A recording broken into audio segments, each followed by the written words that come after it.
ট্রেনটা ধরবো। আমার ছেলে, বৌমা, নাতি, আমরা সবাই বেরোচ্ছি। ওখানে গিয়ে সারাদিন ভিডিও করবো, লাইভ করবো, সঙ্গে থাকবো। এই যে আমরা কুন্তিঘাট স্টেশন পৌঁছে গেলাম।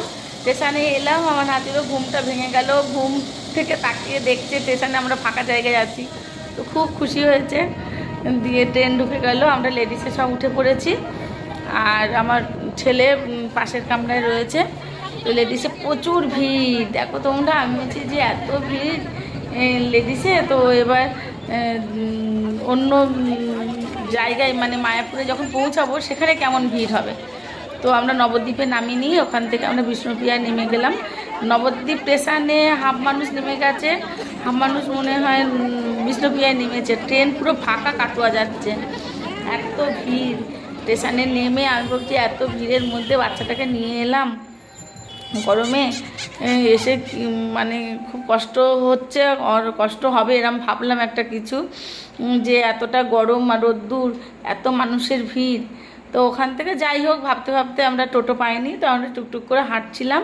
হাঁটতে হাঁটতে দেখছি রাস্তায় দেখো কত সুন্দর ঠাকুর। এখানে গোপুসোনা আছে, গৌরাঙ্গ মহাপ্রভু আছে। তো আমরা একটু আবির মাখালাম, আমার নাতিও মাখালো। আবির নিয়ে ও আবার, আমি গালে মাখিয়েছি, ও গালে মাখাবে। আমি চরণে দিয়েছি, ও চরণে দেবে। দিয়ে ওকে একটু কোলে তুলে নিলাম, নিয়ে ও আবার একটু আবির দিয়ে দিল গোপুর গালে। দিয়ে তো খুব খুশি, হরে কৃষ্ণ বলে নিল একটু। দিয়ে আমরা আবার হাঁটছি। আমরা হাঁটতে হাঁটতে এই যে এখানে একটা গৌরাঙ্গ মহাপ্রভু, যে সারা রাস্তায় এরকম সব ঠাকুর আছে। আমরা হেঁটে হেঁটে যাচ্ছি, যেতে যেতে তারপরে টোটো পেলাম। তো টোটো পেলাম, টোটো করে যাচ্ছি। দেখো এখানে একটা ঠাকুর, এটা এখানে আছে এই বুড়ো শিবতলা। এখানেও শিব ঠাকুরের ফটো আছে, আবার শিব ঠাকুরও ওখানে প্রতিষ্ঠা করা আছে, বুড়ো শিবতলা বলে। এটা একটা মা ষষ্ঠীর মন্দির, এটা শিলামূর্তি মায়ের। এরকম বিভিন্ন ঠাকুর আছে। রাস্তা দিয়ে যেতে যেতে অনেক ঠাকুর দর্শন করলাম, খুব ভালো লাগছিল। গরম লাগছে কিন্তু কষ্ট হচ্ছে, তার মধ্যে খুব ভালোও লাগছিল যেতে। তো আমরা এইভাবে আস্তে আস্তে আমরা ঘাটের কাছে পৌঁছে গেলাম। ঘাটে এসে দেখছি তো আরও প্রচুর ভিড়। তো ভিড়ের মধ্যে আমরা এরকম হেঁটে হেঁটে এবার টিকিটের কাউন্টারের কাছে এসে আর কেউ কাউকে খুঁজে পাচ্ছি না। তারপরে অনেকক্ষণ পর আবার সবাইকে পেলাম, দিয়ে লঞ্চের মানে কাছে চলে এলাম, যেখানে প্রচুর গার্ড রয়েছে, পুলিশ রয়েছে। যেরকম ভিড় সেরকম ওরা বেশ মানুষজনের খেয়াল করার মতন অনেকটা ইয়ে আছে। খুব ভালো লাগছিলো। লঞ্চ থেকে দেখছি একটা বোটে যাচ্ছে, এখানে আমরা ওটা একটুখানি ভিডিও করলাম। সব গাড়ি, সব লঞ্চ, তারপরে বোট সব পুরো ভর্তি, এরকম চাপাচাপি। দিয়ে দেখো গঙ্গার জলটা কি ভালো লাগছিল। দিয়ে আমরা ওইখান থেকে লঞ্চ পার হয়ে এপারে চলে এলাম মায়াপুরে। মায়াপুরে এসে এখানে একটা মন্দির, গৌরাঙ্গ মহাপ্রভুর মন্দির, ওখানে দেখছি নাম হচ্ছে। তো আমরা ওখানে আবার একটু দাঁড়ালাম, নাম শুনলাম। শুনে আমরা ওখান থেকে আবার হাঁটছি। ওপারে গিয়ে দেখছি যে টোটো যাচ্ছে না, যে টোটো বলছে যে নো এন্ট্রি করে দিয়েছে, টোটো যাবে না। তো এরকম মন্দির দেখতে দেখতে আমরা হাঁটা আরম্ভ করে দিলাম। দিয়ে আমরা টুকটুক করে হেঁটে হেঁটে যাচ্ছি। আবার আমাদের সঙ্গে আমরা শুধু সবাই যাচ্ছে, অনেক প্রচুর যত মানুষ মায়াপুর যাচ্ছে স্কনে ভগবান দর্শন করতে, সবাই এরকম হেঁটে যাচ্ছে। গরমে রোদ্দুরটা প্রচুর দিয়েছিল, আর এই গরমে খুব কষ্টও হচ্ছিল। তো ভগবানের নামের জন্য বেরিয়েছি, ভগবানকে দর্শন করব, এই একটা মনে আনন্দ।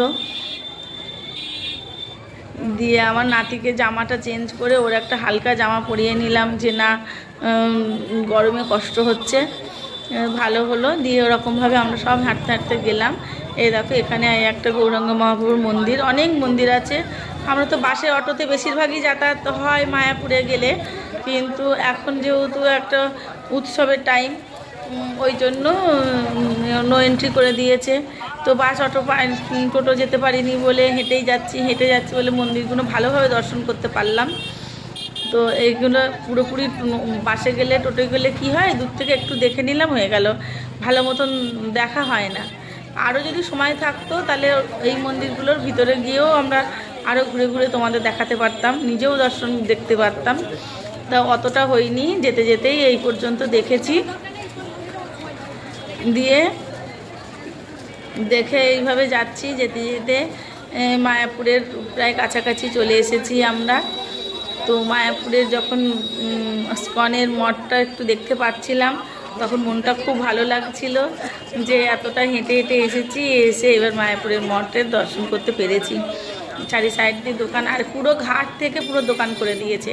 আর এই যে গোপী ড্রেসের দোকানটা, এই দোকানটায় তোমরাও চলে আসবে। বিভিন্ন মানে ভ্যারাইটি গোপী ড্রেস এখানে পাওয়া যায়, আর সব রকম পাবে, সব রকম দামের পাবে। আবার দাম দর যদি করে নিতে পারো আবার তাও একটুখানি তোমাদের ভালো হবে। তো এইভাবে আমরা চলে এলাম ইসকনের মঠে। এসে আমরা প্রথম গেটটা দিয়ে ঢুকেছি, আমরা মাঝখানের গেট দিয়ে আর ঢুকিনি, আমরা প্রথম গেটটা দিয়ে ঢুকলাম। ঢুকে আমরা বলছি আমরা আগে একটুখানি রেস্ট নিই। তো আমরা এবার ঢুকে পড়ে মন্দিরে, তারপরে আমরা বললাম যে চলো তাহলে এক জায়গায় একটু বসি। তো আমরা এই যে যাচ্ছি সবাই, দেখো ভিতরেও কত লোক, চারিদিকে লোক, চারিদিকে লোক। এই যে খড়ের ছাউনি এই ঘরটা দেখতে পাচ্ছ তোমরা, এইটা হচ্ছে প্রভুপাদের প্রথম মন্দির। এই জিনিসটা, এইখানেও 24 ঘন্টা হরিনাম সংকীর্তন হয়, মানে এইখানের নাম বন্ধ হয় না। তো ওখান থেকে আমরা এইখানটায় এসে বসলাম। এসব এটা প্রসাদ কক্ষ, আমরা সামনেটায় বসে আছি, একটু সব ওখানে চোখে মুখে জল দিয়ে সব রেস্ট নিচ্ছি। এই যে প্রসাদের জন্য সব লাইন দিয়েছে, এই লাইনটা মোটামুটি অন্য টাইমে গেলে 12:30টার আগেই মানে এই লাইন শেষ হয়ে যায়। আমরা যতবার গেছি 12:30 একটা বাজে না, লাইন শেষ হয়ে যায়। আর এবার আমরা ওখান থেকে বেরিয়েছি 4:30-5টার সময়, তখনও পর্যন্ত এই লাইনটাই ছিল, এত ভিড়। এইখানে আমি তিলক করলাম, তিলক করার পরে আমার দাদাকে তিলক করে দিলাম। আমার দাদা দেখো কি সুন্দর, দেখো বাচ্চা ছেলে এত সুন্দর ভক্তি করে তিলক কাটে, ওকে তিলক পরালো, খুব খুশি হয়। দিয়ে আমি বলছি ও দাদা একটু হরে কৃষ্ণ বলো। তিলক করতে করতে হরে কৃষ্ণ করছে। দিয়ে এবার তিলক করে দিলাম ওকে, আমিও তিলক করলাম। তিলক করে আমি বলছি যে দেখো এটা কি ভালো লাগছে। দিয়ে আমি বলছি এবার আমরা একটুখানি এখান থেকে উঠি, চলো সব আমরা ওইদিকে যাব। তো তিলকটা হয়ে গেছে করা, বলছে রাধারানী জয় জয় এরকম বলে আমরা ওখান থেকে বেরিয়ে গেলাম। বেরিয়ে সামনেটায়, মন্দিরের সামনেটায় চলে এলাম। এই দেখো কি সুন্দর। ওখানে তো ভিতরে তো ফোন নিয়ে অ্যালাউ নেই, বাইরে দিয়ে এই ভিডিওগুলো করেছি। আর ও এখানে কি খুশি, ঘুরে ঘুরে খেলা করছে। এটা মন্দিরের ভিতরটায়, ভিতরে আমি মালা নেব বলে একটা দোকানে গেলাম, ভিতরেও সব দোকানগুলো খুলে দিয়েছে, খুব ভালো লাগছিল। তো এখানে সব দেখতে দেখতে হরিনামের পরিক্রমার দল চলে এসেছে। তো আমি আমার নাতি পরিক্রমা করতে চলে গেলাম, দেখো তোমরা।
Gauranga,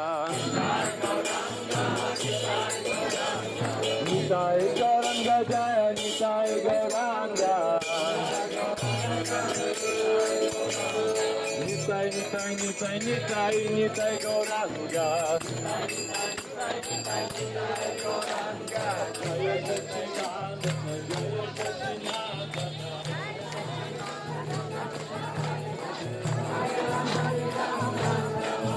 Hare Krishna Krishna Krishna Hare Hare Rama Rama Rama Hare Hare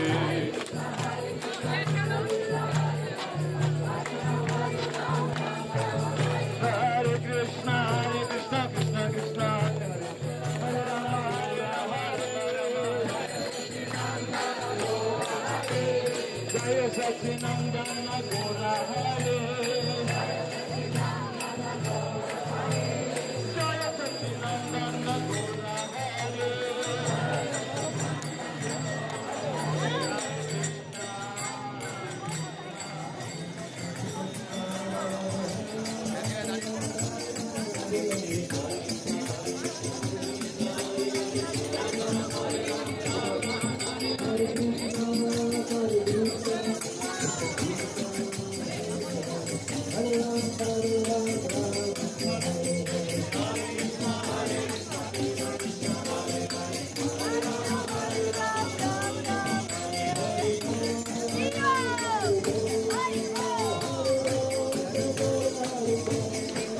তো পরিক্রমা শেষ হয়ে গেল। শেষ হয়ে যাওয়ার পরে আমরা আবার যেখানে ছিলাম বসে ওখানটা চলে এলাম, এসে আবার এদিকে একটু ঘুরতে বেরোলাম।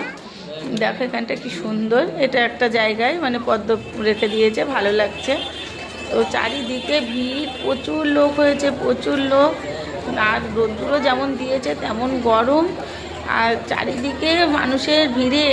মায়াপুরে আমি এতবার গেছি, এরকম ভিড় আমি কখনো দেখিনি। তা খুব ভালোও লাগছিল, কিন্তু মন্দিরের ভিতরে আমরা ঢুকতে পারিনি। ভগবানকে দূর থেকেই প্রণাম করেছি, বাইরে থেকে ভিতরে আর সেই সৌভাগ্য হয়নি। এবার এত ভিড়ের মধ্যে নাতি নিয়ে যেতে পারতাম না ওখানে।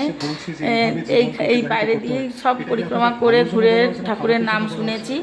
এইখানে ঠাকুরের বক্তৃতা দিচ্ছেন একজন, খুব ভালো ভালো ঠাকুরের কথা বলছিলেন, খুব ভালো লাগলো।